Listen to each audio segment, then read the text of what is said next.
Ladies and gentlemen, my sincerest apologies for not being able to speak in your beautiful language. But I'm honored and delighted by the invitation by the Friends to speak here. I would like to thank the Friends for this honorable invitation, and I would certainly like to compliment Miguel Tsugasa and his staff, and in particular my dear colleague Pilar Silva Maroto, with the extraordinary exhibition upstairs. I think one of the best exhibitions, and I'm not exaggerating, which I've seen, not only due to the quality of the works, but also the splendid layout. My sincere compliments. The Prado should be and must be proud of this exhibition. Ladies and gentlemen, I was asked to speak to compare Jeroen Bosch and Peter Bruegel. Here he is, Jeroen Bosch upstairs, a portrait which was made in Antwerp, 1572, a row of famous artists, painters from the Low Countries, the first kind of art history which was depicted. So this is Jeroen Bosch, and at first sight you would wonder, what does Bosch have in common with Peter Bruegel? If we look at this astonishing triptych upstairs here in the Prado, if we look at a beautiful table with devices also from the Prado, and we compare it with the highlights as is known by the broad public with Peter Bruegel the Elder, and here we have Peter Bruegel the Elder, also from this series of portraits from 1572 in the same row where Jeroen Bosch was depicted, and we think of his famous pictures like here, for instance, the marriage feast from the Kunsthistorisches Museum in Vienna, and here the famous depiction of the return of the hunters. Very appropriate. I will leave this here for a few minutes. It will give you some cool in the hot summers here in Madrid. Well, at first sight, you would think, what do the two painters have in common? And this is what I will try to show you. I will take you on a walk, on a tour through the life and work of Peter Bruegel and show you that they do have much in common. And I will try to show you that Peter Bruegel really the works of Peter Bruegel really show that he admired Jeroen Bosch as one of the foremost painters of his age, and saw Jeroen Bosch as one of his principal sources of admiration. Just very briefly, what are the similarities? They're both painters with a very small oeuvre. The oeuvre of Peter Bruegel is about 45 works, 45 paintings, of which 12 are in Vienna, 65 drawings. And this compares very well with the even smaller oeuvre of Jeroen Bosch. Both were painters who were seen by their contemporaries as the best and foremost painters. They were both extremely famous during their lives, but also after their lives. Jeroen Bosch has been copied, imitated, pastiches have been made from his lifetime up to the end of the 16th century, and the same goes for Peter Bruegel, whose works were copied, admired during the entire 17th century. Both have oeuvres which are enigmatic, very difficult to understand the precise meaning of their works.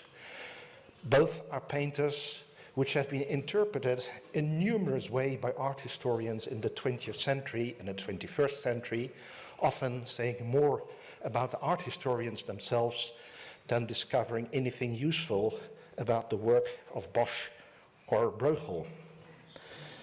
They have similarities, and I will go into this more in detail during the lecture.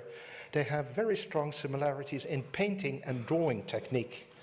The thinness in which Peter Bruegel paints is very comparable, and I checked this again this morning going through the exhibitions, very comparable to the way which Jeroen Bosch paints.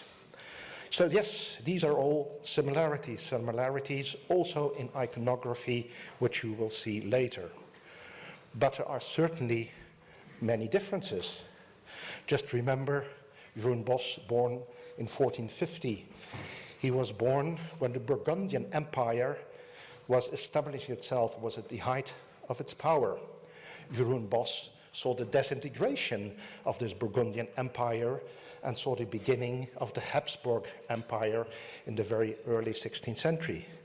While Peter Bruegel, born between 1525, 1530, born either in Brabant, not very far from Den Bosch, or possibly in Antwerp, but certainly born in Brabant, born in 1525, 1530, at the moment when the Habsburg Empire was at the height of its power and the city of Antwerp was booming to become the New York of Europe, whereas Jeroen Bosch lived in a very small, calm city of Den Bosch, never an economic power in the 15th or 16th century. Big differences, and Bruegel lived until 1569 and saw the disintegration of the Low Countries with the religious strives between the Protestants and the Catholics, with Alpha coming to the Low Countries, and the attempts of various noblemen to gain the power from the Spanish king. But how much more differences? The workshop, for instance. Jeroen Bosch had a large workshop leading to the problems in attribution. You can see this upstairs. What is painted by Bosch, what not? That is a problem which, as a Bruegel scholar, you do not have. It's either Bruegel or it is not. He may have had one or two pupils who helped him to prepare the panels, but no workshop with different hands who assisted him in attribution problems. They had an entirely different career. Jeroen Bosch always stayed. He may have made small travels, but stayed, lived and worked in Den Bosch. But Bruegel went out to see the world. He went to Italy, went as south as Naples, in the Strait of Messina, probably Sicily. He traveled a lot in the Low Countries. Differences also in their careers in the subjects, whereas, and you will see this upstairs, whereas Bosch concentrated on religious subjects, Bruegel concentrated not only on the religious subject, not only on mythological and moral subject, but became one of the great masters of the landscape, and of course copying and painting subjects of the peasants, but we'll see this later. And they had a marked difference, and this will be one of the emphases later in the lecture, in their worldview. If you look at the work of Jeroen Bosch, it is strongly what they call eschatological, looking towards the life after life. Whereas the work of Peter Bruegel, remember, later in the 16th century, after the rise of the humanists like Erasmus and others, he also looked at the world itself, looked at the people. It's intensely religious, the work of Peter Bruegel, but it's religious not only looking at the life after life, but also on the way people act on earth itself. The moral conduct of your life is very important. But also what we think we understand, but now we come into the realm of speculation about the characters. If we look at the work of Jeroen Bosch, it's all very serious. You are marveled at the inventiveness of the work of Jeroen Bosch, but it's serious. It's about life after death. It's even slightly grim. There seems to be here, life on earth, seems to be little hope. Whereas if you look at the work of Peter Bruegel, and his contemporaries also said this. Karel van Mander, a famous painter, not a very good painter, but famous because he wrote the first art history of the Netherlands. He wrote some words like, nobody can look at the art of Peter Bruegel without a small smile, or without a big smile, or grinning. Humor, wit, irony are very characteristic of the work of Peter Bruegel. So these are all large differences. So why was I asked to give a lecture to compare the two? And this is what I would like to tell you now. Because, and I'm coming back to the portrait. This is a portrait, as I said, 1572. It was published after the death of Peter Bruegel, died in 1569, but it was probably drawn during the life of Peter Bruegel, so we are looking really at an image of what Bruegel looked like. He died very young, just 40 years old. He's probably at the end of the 40s. It's probably drawn at the very end of his life. Very interesting is that already during his lifetime, people compare him with Hieronymus Bosch. So this is not me telling you that we should compare them. No, we're his contemporaries. So for instance, Vasari, Giorgio Vasari, painter who, like Karel van Mander, wrote the first art history, mainly of the Italian art, but also had a few pages on art from the Netherlands. He compared the two. I'll return to this. And it was Karel van Mander who included the words on this portrait. This is a portrait from 1572, probably made earlier, and the Latin verses were reused, reworked by Karel van Mander in the first biography which we know of Peter Bruegel. So if we look at the words, at the lines, I will not read it in Latin, I will give you, it's probably a little helpful, I will give you an English translation. It goes the four first lines on the left. Who then is this Hieronymus Bosch once more returned to the world? Who, trained with the brush and very deft, very able with the stylus, so he was a very good draftsman, who so imitates for us the dreams of his competent master that meanwhile he surpasses him as well.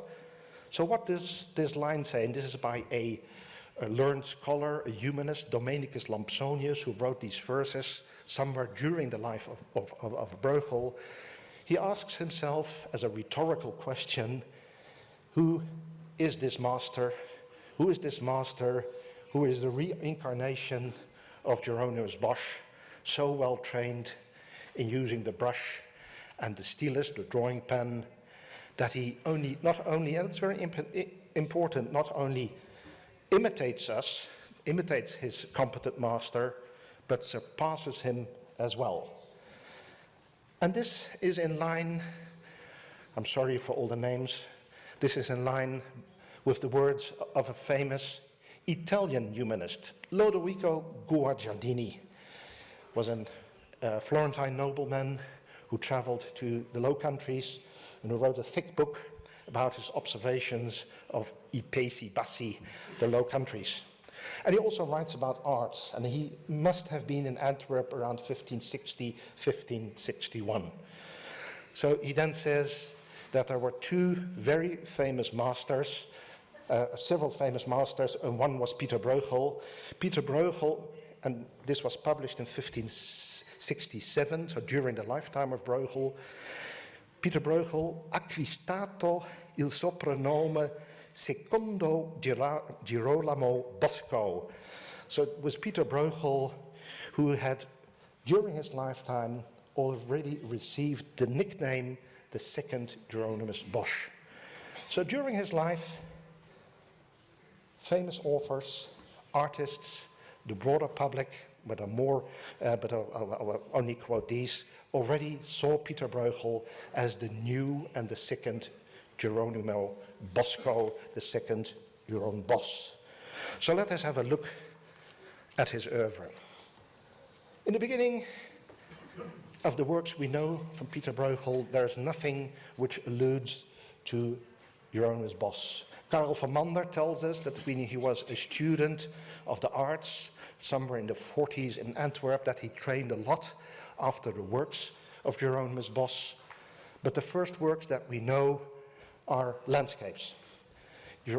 Bruegel traveled to Italy, as I said, traveled as far as Naples and Sicily, and we know this through certain archival sources, but also through drawings like this one, which is in the collection of the Dukes of Devonshire in Chatsworth, and this is what they call the Grande Ripa.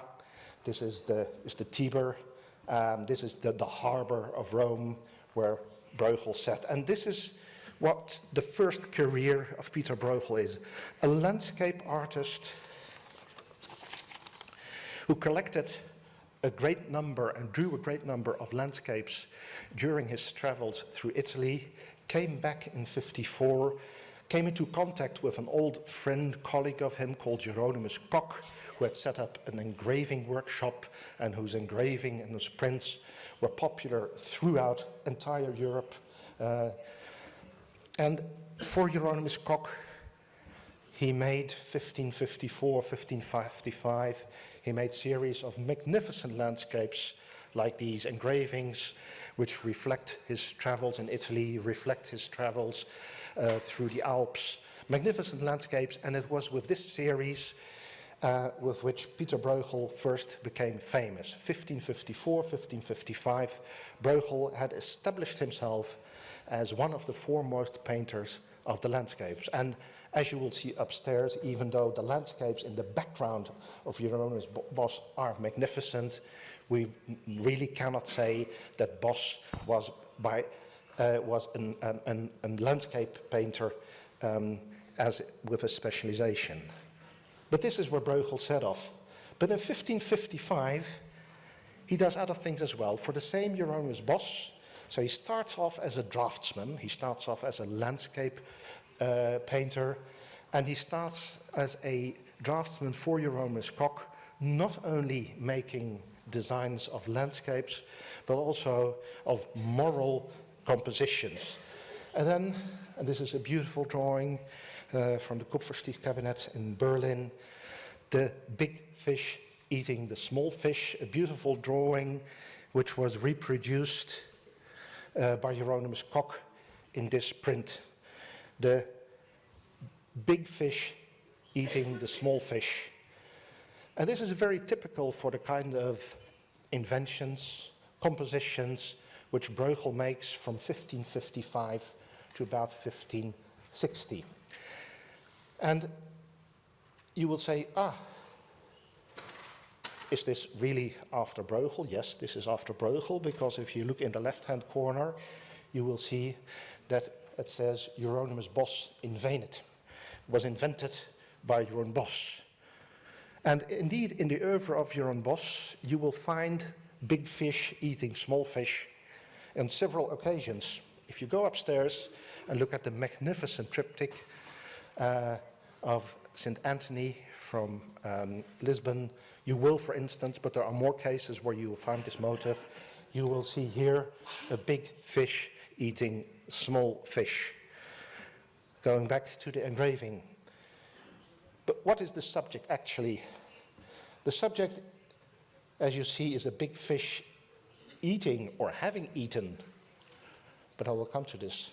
Having eaten small fish, you will see at the right hand, for instance, other smaller or medium-sized fishes eating even smaller fishes. But what is the implication of this? And this becomes very clear from the rowing boat in combination with the text underneath. This is very typical for the prints which Hieronymus Koch made and spread throughout Europe, moral prints with compositions which are elucidated with Latin and in some occasions Dutch and French text. Very popular with scholars and the upper class throughout Europe. And there you see a small rowing boat, there you see an older man pointing something out to his younger son or perhaps his grandson, and he says ecce, which is Latin for look. He says look. And underneath it says in Dutch and Flemish it says, well son, this is what I have always known, that bigger fish eat smaller fish. And of course this is a kind of reality which was as common during Bosch's life as it was in Bruegel's life as it is now. The bigger powers, they are stronger than the smaller powers, and the bigger powers. You think about the economy, large companies which take over smaller companies or which throw smaller companies out of competition in the economic field. You see this if you think, for instance, in the situation in Russia, Russia taking over the Crimea, big fish eat small fish. But, and this is very typical for Bruegel, and we'll come back why the name of Bosch is here, is this really true? Because if you look very clearly, and it's very strange that in the Bruegel literature until quite recently nobody really looked at this, is that yes, the big fish are eating the small fish, but what happens is that the big fish is dead, is torn open, and the smaller fish come tumbling out. So the reality, and this is very typical for Bruegel's imagery, and it's the wit, the irony, and the layers of interpretation, that even when the big fish eat the smaller fish, which is a reality, in the end, it does not matter because even the biggest fish are being torn apart and thus loses what it has tried to eat during its life. So in the end, it's all in vain, taking over as a big fish taking over and eating the smaller fishes. So now it's quite certain, if you look at the St. Anthony's triptych, and we know that the St. Anthony's triptych was in Antwerp when Bruegel was being trained as an artist in the workshop of Pieter Koekel van Aalst. It was with a Portuguese merchant around 1540 in Antwerp, but we also know that there were many copies, so we don't know if Pieter Bruegel saw the original, but he must have seen many copies, pastichos. He may even have been, as he came from Brabant, he may have been in Den Bosch, so he may have seen the originals. He certainly knew the prints, which were made by Allard du Hamel. So he was aware, very much aware of what Bosch had created, and he certainly, Bruegel had the chance to see certain originals by Bosch. So he took over the motive of the big fish eating the small fish, but added a kind of interpretation and added layers and added a landscape, which is very typical of Bruegel and does not remind us at all of the work of Johannes Bos. But then the question might be, but why does it say Johannes Bos invented, this was invented? One of the reasons traditionally given by art historians is that Hieronymus Kok used this as a marketing tool. In 1555, some art historians, or many art historians have said, Bruegel was not as well known as Johannes Bos, so we put the name of Johannes Bos on the engraving, and then it will sell more copies. This is, I think, this is what I also wrote about 15 years ago, but now I've changed my mind. The only fools who do not change their mind. I think this is a very Bruegelian motive. Because if you look at Vasari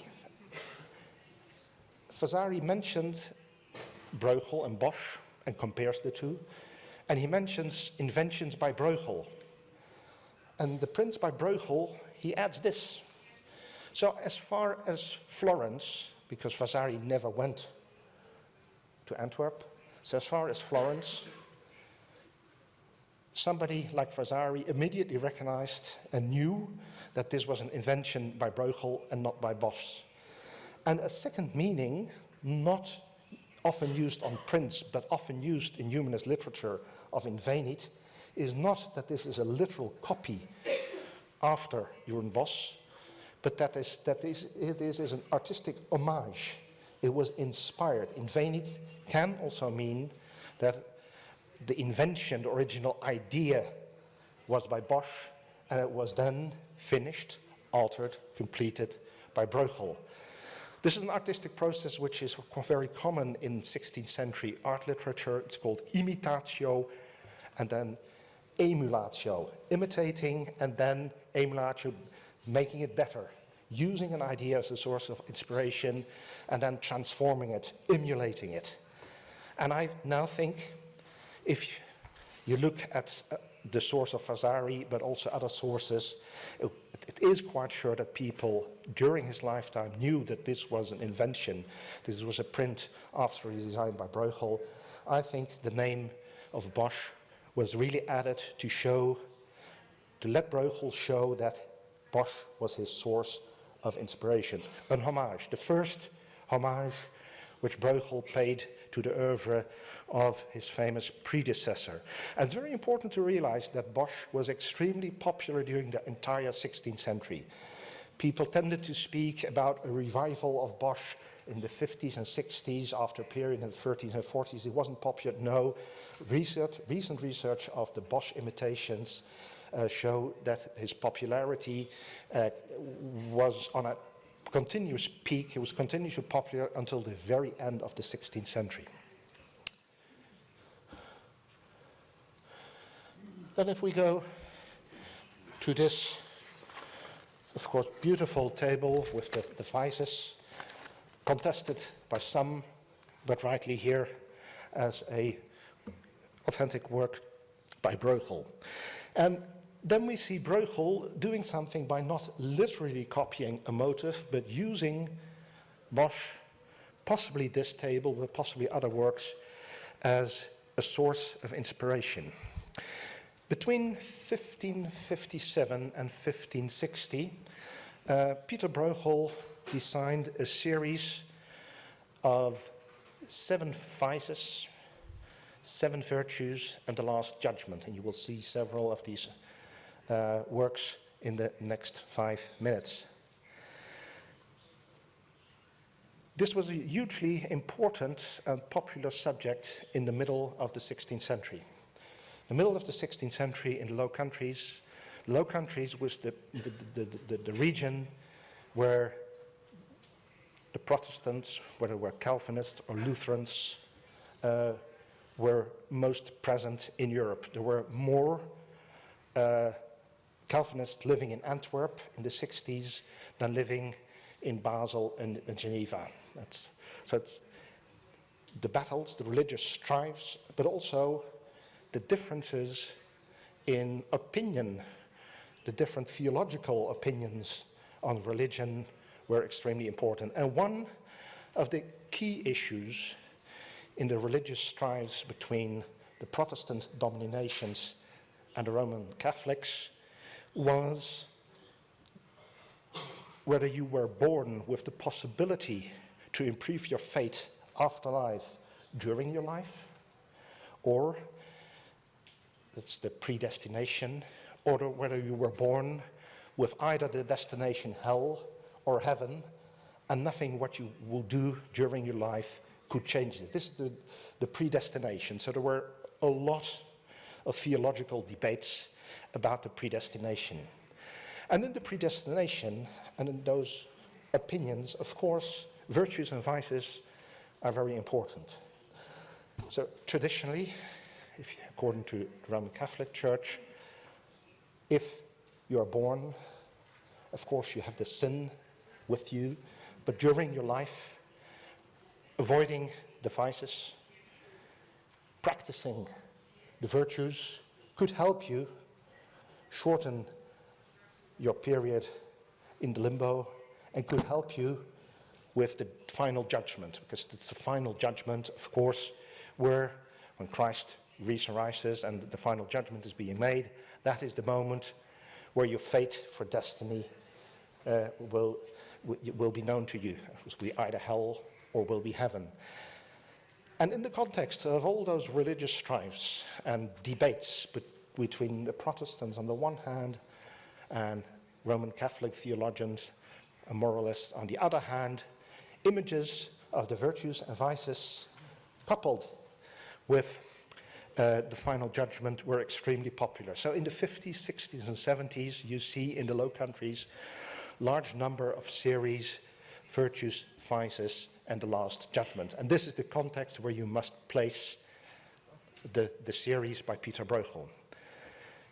And when Peter Bruegel started, he first started with the sins. Probably the sins are more fun to look at, or you see them around you. We don't know why he started with the sins, but anyway, he started with the sins. And then he made a deliberate choice by making a stark contrast between his depictions of the sins and the virtues, between the vices and the virtues. For the vices, he deliberately chose what I call a Boskian mode. He chose the imagery of Jeroen Bosch, because Jeroen Bosch, and we know this in literature in the 16th century, was known around the middle of the century as the painter of the evil and the sin. Anybody painting a hell or a temptation of St. Anthony, vices, anybody in the middle of the 16th century would revert to Jeroen Bosch as the main source of inspiration. So that was the image which people had, that the contemporaries of Peter Bruegel, of Jeroen Bosch, the contemporaries of Bruegel would think of Jeroen Bosch, and rightly so. If you go upstairs, you will see this, as the painter par excellence of imaging and depicting the bad, the evil, and hell.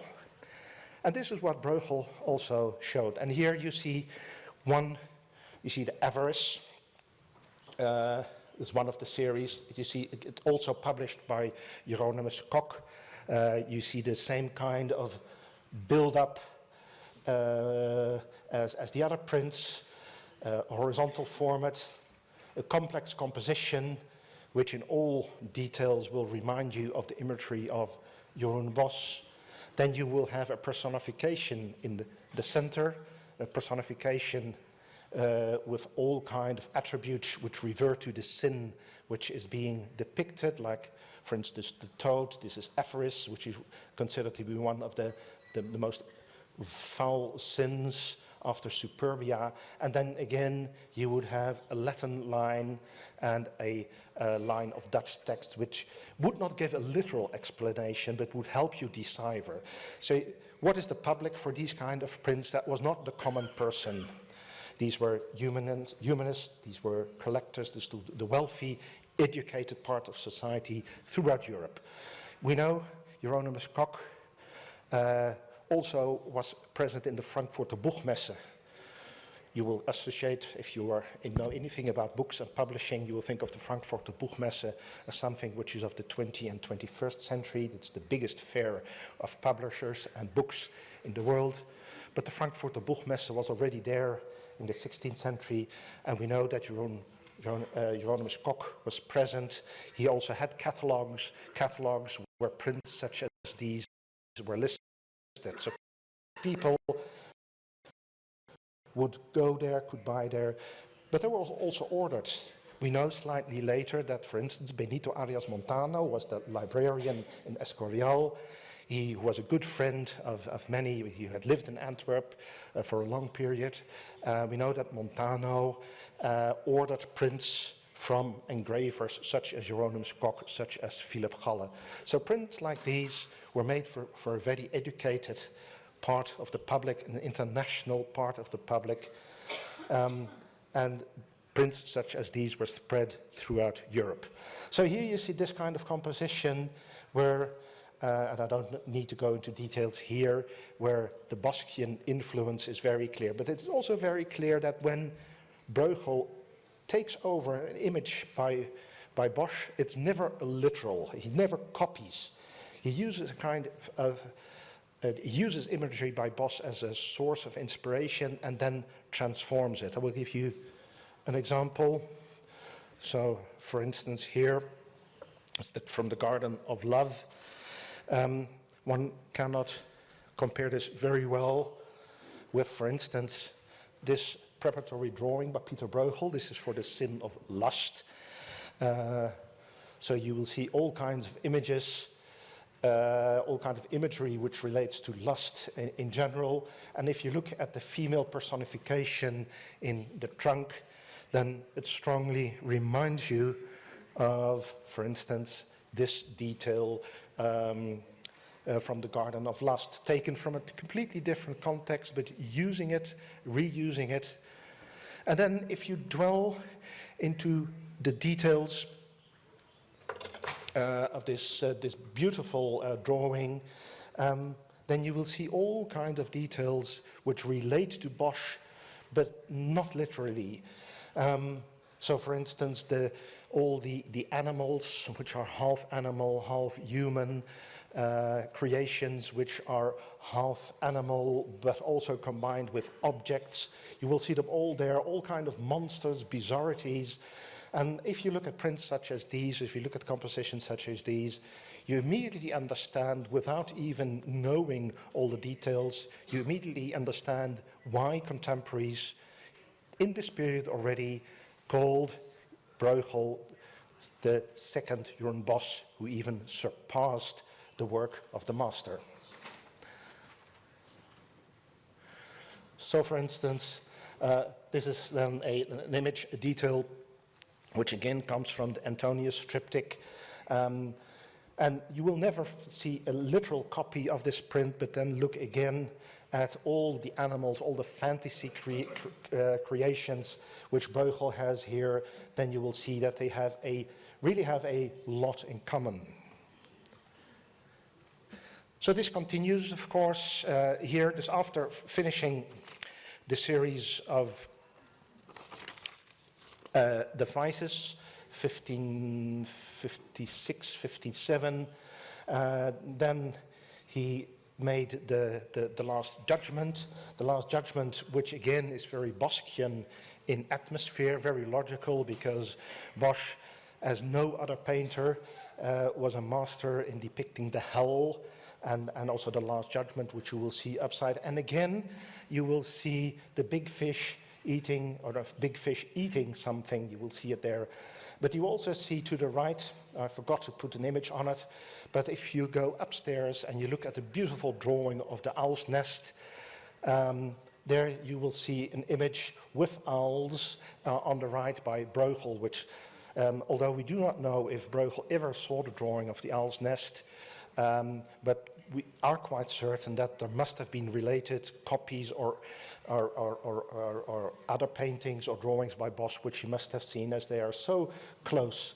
And this is, of course, where you will see the moment, the final judgment, where you will see where Christ judges all the souls after resurrection, and all the people resurrecting from the grave, and you will see all those that are damned going into the hell, and you will see all those whose fate will be the heaven, going up to heaven. So this is the balance moment, and if you want to understand somebody like Peter Bruegel, but also Bosch, and this they have in common, whether you're religious or not, it's not whether you are religious, but you must understand that the work of these masters, both these masters, is intensely religious. Different in mode, as I said, different in tone. Hope with the works of Bruegel, much less hope, certainly, for your fate on earth with Johann Bosch, but intensely religious. In the 16th century, we know this from all what humanists write, we know all this also from ego documents, everything you do during life stands in relation to the fate after life. Your life on earth does not make any sense if you do not relate it to what will happen to you after life. Of course, it is not that everybody at every moment thinks about this, but you have to understand that this is quintessential in understanding pictures from the Low Countries in the 16th century. So this is actually one of the most important moments for any person in the 16th century, or in his perception of his life, of course. But then you see, and 1558, 59, Bruegel works on the virtues, the 4 cardinal virtues and the 3 theological virtues. Here you see temperance, temperantia, and a completely different atmosphere. And there you see also the big differences between Bruegel and Bosch. Bruegel, and this was very conscious, because in the work of Peter Bruegel, but this is something which I could give another lecture on, Bruegel was very much influenced by the theater of his time, what we call rederijkerstoneel, rhetoricians. This was a moral kind of literature which was shown in theaters, on spectacles, outside, moral plays, which were extremely popular in the 50s and the 60s. And if you look at these plays, you will often find subjects which directly relate to the oeuvre of Peter Bruegel, who must have seen a lot of these plays and was inspired by them. And it was probably, and you can see this, this is why I show this to you. If you look at, this is the print after the drawing also exists, is in the Museum Boijmans van Beuningen in Rotterdam. So if you look at the upper left, there you will see one of those plays being performed. So there you see spectators standing, looking at a play which is being performed. This was reality. It's for us very difficult to imagine. I always tell this to my students. We are, since the middle of the 19th century, we're being bombarded by visual impressions, since the invention of photography. And then, of course, with television, and then with the multimedia, internet, etc. For us, it's normal to be bombarded by visual impressions. We see hundreds of them, thousands of them each day. If you go back to the period before 1850, and if you go back to the 16th century, where would you get visual impressions? Paintings were in churches. Many paintings were in collections where were not readily accessible to the common public. So what was there? Indeed, the churches were there, where you would not see paintings like we see them being displayed. And then you would have processions, religious processions, but also more worldly processions, and you would have theaters and plays. So you must imagine that the occasions where people saw plays being performed, when they saw a religious procession with images, with paintings actually being pulled through its cities, made a terrific impression on people. Those were the few moments, or one of the few moments, where you could have visual impressions from other dimensions. So plays were very important, were very powerful, were being watched by hundreds, if not thousands, of people. And Peter Bruegel was tremendously impressed by such plays, by such processions. He may even have been a part, but that we don't know, because many of artists were involved in creating processions, were involved in stage designs of those plays, but we simply have no sources to prove that Bruegel was one of those artists. But then he made the choice not only to use a setup which is very theoretical, which relates to the theater, but also, and that's the big difference with the Vices, in a contemporary stage. So with the Vices, you have Bosch, the Boskian image, which everybody would have realized and would have associated with Bosch as the painter of evil and hell. And the Vices, he took a more contemporary. And this is probably because in this way, because the virtues were actually more important. Of course, it was important to avoid the Vices, but it was even more important to follow the virtues. And by placing virtues in a contemporary setting, the idea actually would be that the virtues were around you, was something of everyday life, something which you could practice as being. So if you look at other images, I will show you here the preparatory drawing of hope. I will explain somewhat more on this. But there you will see a setting which could be Antwerp or Brussels or Ghent in the second half of the 16th century. It's a contemporary setting which every viewer could see as being contemporary, and thus that was the idea behind this, give a stimulus to follow the good example of the virtue. But the virtues were also always, as I said, seen to be in the light of the hope afterlife. Because if you look at this as hope, and this is a very Bruegelian kind of image, and this is a big difference with Bosch. If you look at hope, actually, if you look at it very closely, at first there seems to be very little hope. So you will see the personification, very traditional, of hope with an anchor and other attributions. But here everything is hope of a slight, very slight improvement, because what is the hope that people have sitting there in their dungeon? They hope to have a little water. You see upstairs there, after going up, you see a flask which is being hung out there. Why is it being hung out there? Because they hope, apparently they get little water, so they hope to catch a little rain. That is their hope, a slight improvement. Whereas, very Bruegelian, the hope in the background, if you look at upper left, you will see a farmer trying to protect his land against the rising water. Won't help, because you will see that what he's trying to build is not high enough, will certainly not succeed in protecting his land from flooding.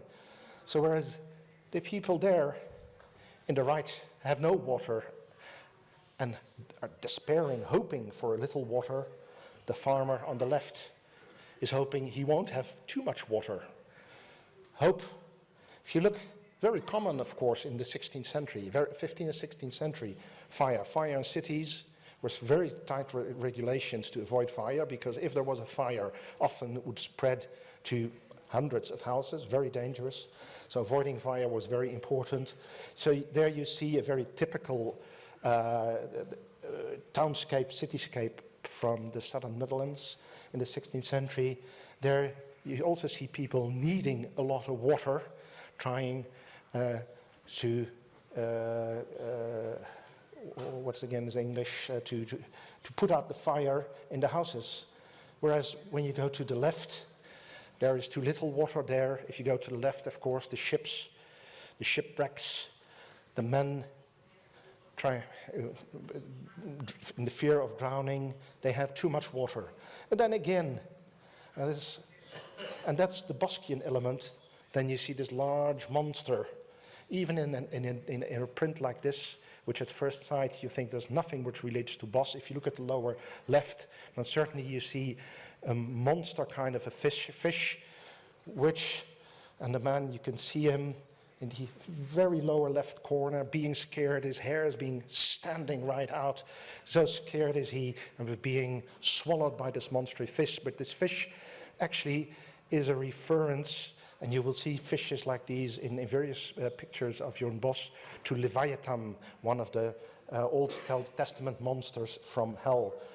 So all the hope which there is a slight hope on the one hand of a proven of a fate during life, but in essence, and hope is the hope of improving by your fate after life. So if you practice the virtue of hope, you do this not for hoping that your fate on earth will immediately improve.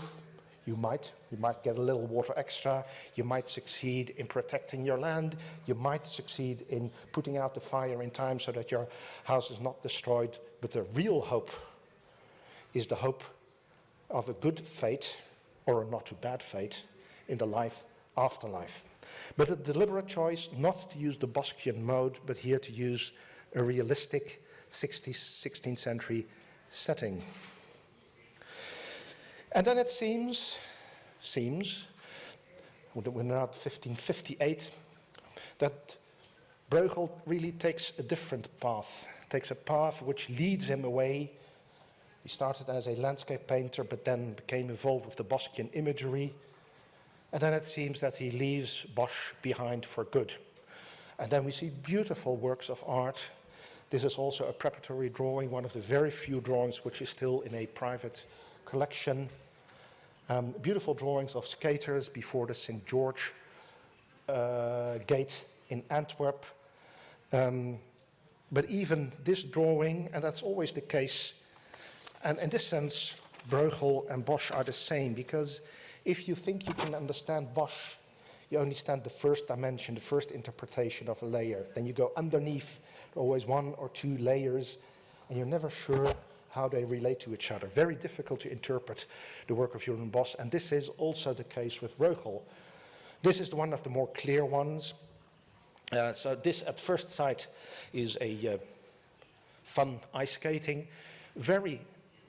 Something which was very important this time. This was the period in the beginning of a new ice age. Yes, if we think we're going towards either a cooler or hotter climate, yes, there was a small ice age, and there were problems with the climate starting around 1555, continuing to about 1650, what we call the small ice age, with a drop of average temperature of about 3 to 4 degrees, with a lot of problems, famines, etc., etc.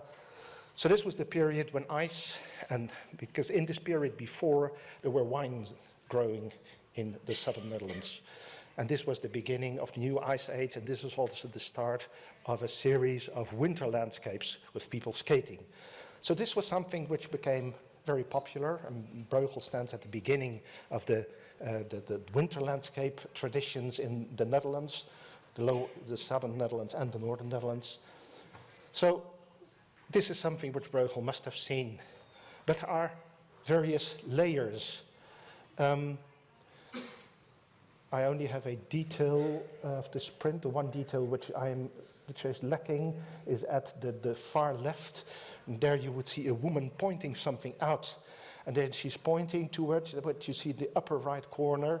You see somebody, because this is ice. You're skating and you think you're really standing firm. But with ice as it goes, or skating as it goes, one small mistake and you're down and out and you're lying on the ice. And we know of 17th century copies of this print, which have Dutch text underneath, and they warn you of the slipperiness of life. So this is an allegory on life, because when you're there, when you live, you might be wealthy, you have a happy family, you're healthy, you have children which are doing well. It can change at any moment. The slipperiness of life, just like when you're standing on the ice, you're skating, you're having a lot of fun, you make one mistake, and it's gone. So it's the slipperiness of life, which is the second layer. And then there might even be, we don't know, but it's hypothetical, a third layer. Because if you look at the gate, St. George Gate, why the St. George Gate? Well, could have been because Bruegel lived nearby. Could have been because he just liked it. It was a new gate. It was there just, was built about 3-4 years, or finished 3-4 years before Bruegel drew this drawing. So he might have thought this is a very impressive gate. The importantest, largest, newest gate of the booming city of Antwerp. Let's take this as a point of departure. Yes, but what everybody in Antwerp knew, and Bruegel certainly did, is that this gate and the building of the fortress around it was at the very heart of a corruption scandal. Yes, again, we think corruption scandals with building are something of the 20th and 21st century. No, I can assure you, corrupt politicians, yes. Bribes, yes. So it was all their scandals at the exact moment. When this was made, there were several high officials and building contractors and people in the court being tried. Even former burgomaster was standing on trial. And to add, he was not a suspect, but he was one of the people who gave a testimony, was the brother of the publisher, Hieronymus Kok. So the brother of the publisher, Hieronymus Kok, was in court giving testimony. He was not on trial. He was not a suspect. He gave testimony about the bribes. So, and then you think about the slipperiness of life. Yes, you are a burgomaster. You're powerful, you're there, you think nobody can do anything. Yes, you take bribes, and there you fall. The ice. You made a mistake, you're down and out. So this is a kind of triple layering, which is very typical. So this is the direction which Bruegel goes, and you will think, well, here, indeed, like with this print, this engraving, Bosch is out of sight, you think. Yes, in this image, indeed, very typical of Bruegel, it's called Everyman. This is an image of somebody who's searching his way. He's called Elk, it stands for everybody, could be you, could be me. And he's searching his way, he uses a candle. Why does he use a candle anyway? It's daylight, as you can see. He has spectacles. I think they will not help him. And he goes because you will see the image of Elk on several places. You will even see him in there in the ton, which is on the lower left corner. And then you get the layers again, because the public which would have seen this print would have immediately thought of Diogenes. Diogenes, who was a philosopher, And we know that Diogenes, with a lantern during daylight, went through Athens to look for a true and honest man. Like Elk would look, but he looks for worldly possessions. And Diogenes lived in a tun. You may have heard the story that the emperor came to see Diogenes and said if Diogenes had any wishes, and that Diogenes said to the emperor, only one wish, that you step aside so that I won't be sitting in your shadow. Anyway, that's Diogenes, so people would have recognized this as that's a layer. But the real clue to the interpretation is at the back. There you will see a fool, you will immediately recognize him as a jester, and there's a Dutch text underneath. Niemand kent himself, nobody knows himself. So what is this about? Somebody searching about who is he, what is truth? Men searching for himself. And of course, he should be finding it upstairs, going to the church, but instead he looks everywhere else, and of course, nobody knows himself, he won't find himself. So this is the direction which Bruegel goes. And then he starts paintings, and I will not explain them because they lead us too far from Bosch. Those are the children games from Berlin. Delightful, beautiful, delightful painting. I have to keep the time at hand. Delightful painting, and he continues with the proverbs, all kinds of paintings which you do not associate with Bosch. But then, even in these years, 1560, there are moments when he turns back to Bosch as a source of inspiration. Yes, the Stone of Madness, you will see it upstairs by Bosch, also from the Prado. A subject which was popular, and not only does Bosch painted it, but it was very popular with the imitators of Bosch. So this certainly will have been a source, perhaps not the Prado painting, but the copies and other versions after Bosch would have been a source of inspiration to have the same subject made into an engraving with other complicated. Here again, you can see that Bruegel added all kinds of meanings, starts with Bosch, but then goes further. And then you see that Bruegel, who starts as taking iconographic elements from Bosch, transforming them into something which is immediately recognizable as a Bosch, goes a step further. He uses the atmosphere of Bosch. Here you will find no literal copies after Bosch or imagery directly relating to Bosch, yet everybody who sees this is Mad Mac. This is one of the key paintings by Bruegel in a smaller Antwerp museum, Meyer van den Berg. This is a woman. Hell have no fury like a woman in wrath.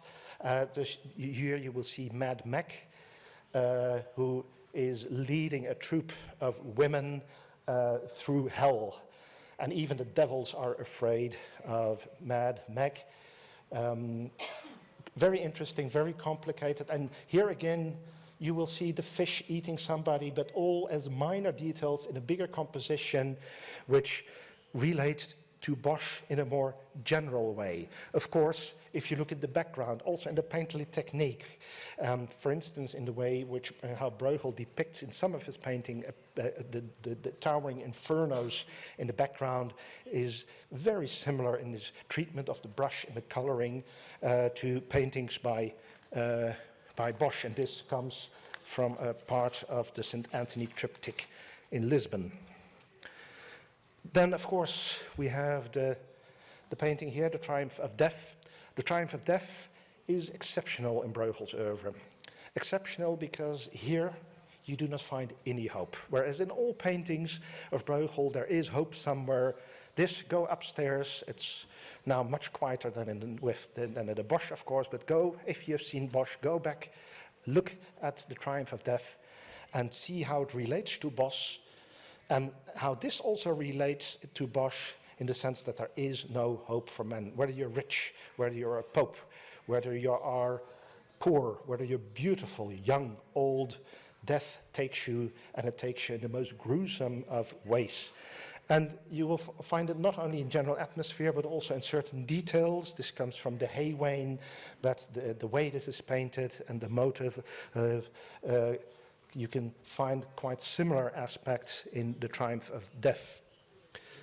But then there is hope again, because the Triumph of Death belongs to a series of 3, so the Mad Meg, the Triumph of Death also were probably made together with this strikingly beautiful painting. This is Michael slaying the rebellious angels. It's in the museum in Brussels. Very colorful, very bright. Of course, this is about hope. This is where the evil is being defeated by the archangel Michael. All kinds of elements which relate to Bos, you can see them everywhere, but also in the coloring and the use of bright colors. Here, for instance, you will see a part of the last detail of the Last Judgment in Vienna, unfortunately not on the exhibition here, but also in this very bright, unusually bright colors. And this comes from the Last Judgment, the part of a Last Judgment from Munich. And then we continue, then Bruegel starts concentrating on landscapes and other aspects which do not relate to Bos, but even in 1563, he, for instance, makes this engraving, Christ descending into the limbo. He also makes a Temptation of St. Anthony, 1562. But here again, you will see how he uses Boschian motifs, but transformed. If you look at the head of the monster, you see Anthony here in the right corner. Of course, one immediately has to think of this aspect from the Garden of Love, but it's so entirely different. So he takes up the idea and transforms it into something completely different. Sometimes he seems to have used elements. If you look at this beautiful painting from Bruegel, this is from London, nothing Boschian at all. This is truly influenced by Italian Mannerist painting, both in its coloring and in its composition. But then if you look at the Dark King, and for instance, which I only recently noticed, I had the opportunity to see this, and I think this is really one of the marvels of the exhibition. I was very lucky to see this in the conservation studio here on several occasions and see it being transformed from a beautiful painting to an exceptionally beautiful painting. But then if you look at the Dark King standing on the left here of the Adoration, I only very recently realized that this is very similar in its treatment and in its coloring and its position to the Bruegel painting. This is the first time that I show them together, so this is something which I really recently noticed and something which I have to work out, as I think the relation between Bos and Bruegel still has a lot of problems which have not been solved. That's something for the future.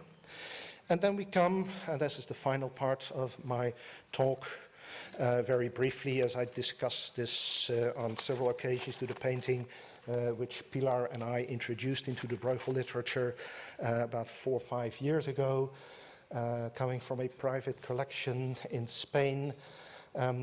It's the pouring of wine of St. Martin's. I will not go into its iconography. It's very interesting, very complicated. It's a very ambitious painting, very large, very ambitious. Here you can see it after its conservation. It's a Tuchlein. This is why it's been damaged a lot in the course of the centuries. Now, at first sight, again, this is around 1565. You would not think this has anything to do with Bosch at all. Yes, it does relate thematically to, for instance, then we go to again to the Avaritia and the Gula, to themes which Bruegel did. But in its imagery, there is nothing Boschian. But then, this was painted in 1565. You can see a part of the signature and dating. You cannot see it here, but we could see it, and you can see it if you go to the gallery. You can see a part of a signature and dating. It's either 1564, 5, or 6, I think. Probably 1565, because in 1565, in Brussels, this tapestry was being woven. This is also St. Martin.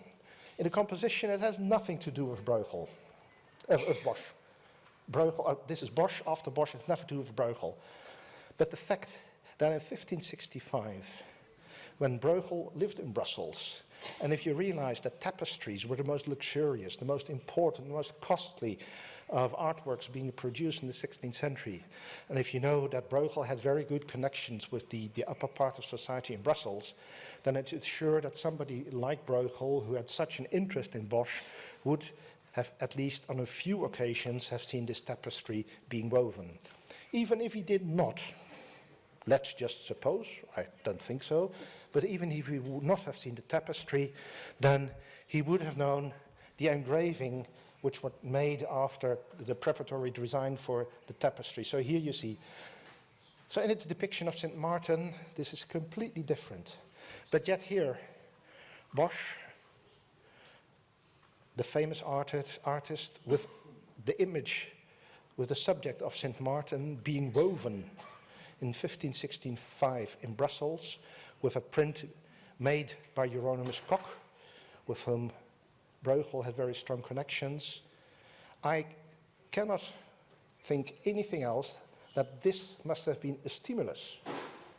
There must have been the incentive for Bruegel to think, yes, there we have this tapestry, extremely prestigious, tapestry after the painter which so influenced me. This is a starting point for me trying to make one of my most ambitious compositions on the same subject, but I will do it my way, and to say it in a Sinnetrian way. And he did it his way, completely different, but just as ambitious, very large in scale, about 100 people being here. It's one of his most intricate. If you look through the damages, it's one of his most intricate, one of his most ambitious, one of his most difficult paintings. This, in its original state, must have been an incredible sight. And I am sure that this was directly inspired. Then, after these years, he makes paintings which do not relate to Bosch at all, such as these landscapes, all highlights from Western art, but like these. But then, even in this painting, a beautiful painting, the Nest Robber, small painting, if you look, for instance, in the background, in the thinness of which the landscape, and the use of the imprimatura, which is the ground layer, which is so subtly used, and if you now look at the triptychs and you look at the background, it's the same manner of painting. And then in the same year, this is 1568, the last year of which we have paintings. Probably, you know, this painting is the blind leading the blind. It's also Tüchlein, it's in the Capo di Monte in Naples. But then I cannot help thinking that, for instance, if you look at the peddler and you look at the way it's painted, look at the figure, but also in the way the houses are treated, that there is certainly an influence, and that this certainly is inspired by Hieronymus Bosch. So, as a conclusion, if we look at Bruegel, we see an artist who starts and was seen and is acclaimed as a new Hieronymus Bosch. We see that from his very beginnings, after he first concentrates on the landscape, he uses the Boschian imagery, quoting but always transforming, always the imitatio, emulatio. But after his first years, when it was a more literary approach, he then uses Bosch as a source of imagination. He really uses Bosch as a starting point to create a new world, creating, recreating. That is something which only the greatest of artists can do, something which Bosch did in his own time, and which Bruegel, using more than often has been realized, Bosch as a source of inspiration, does 60 years later. Ladies and gentlemen, you have an extraordinary exhibition up there of an extraordinary artist, but there is more to come. 2019 is the commemoration of 450 years of the death of Peter Bruegel. In Vienna, I will be curating, hopefully, a just as beautiful exhibition, monographic exhibition of Bruegel. And I think, ladies and gentlemen, that if you go back to Bosch, take this in your mind, put it into your mental map, please, come back, go to Vienna in 2019, look at Bruegel and make the connections between the two, creating, recreating, two towering giants from art history within 3 years between the Prado and the Kunsthistorisch. Ladies and gentlemen, I think you are very lucky if you can see both of them. I wish you a very rewarding conference, and I wish you a lot of joy looking at the beautiful works of art and Bosch and Bruegel upstairs. Thank you very much.